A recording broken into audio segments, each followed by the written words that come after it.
Meron tayong mga kakampi katulad ng Bombo Radio. Nagbibigay ng dugo lahat siya at tuwi-tuwi na. Tayo, taon-taon, meron tayong programang Dugong Bombo. Nakakalap na tayo ng 72,000 blood units sa taon-taon na nabibigay natin ng dugo. At lumalabas tayo ng Red Cross, nagkakaroon tayo sa mga mall, nangunguha tayo ng dugo.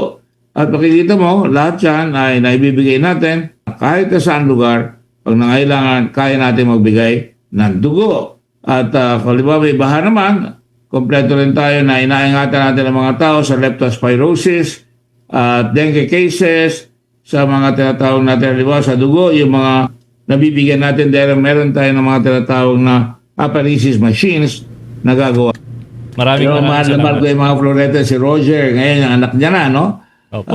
At saka sila Herman Basbanya. Oy, mabubuti mga tao yan. Kaibigan ko na nung araw pa, wala naman ako hinihinging pabor, pero ang Radyo Bombo, kusang loob tatawag sa akin, meron na naman tayong bloodletting. Nako, nakakatuwa sapagkat kaya sabi ka nga nung nanay ko, pag tumutulong ka sa kapwa mo, walang swerte, walang good luck. Sa skill mo, papasok ang tinatawag na biyaya ng Panginoon sa matulungin sa kanyang mga nilalang. Thank you, Radio Bombo. Thank you, Roger Florete. Thank you, Florete family. And thank you sa mga kawani ng Radio Bombo. God bless you. Thank you very much.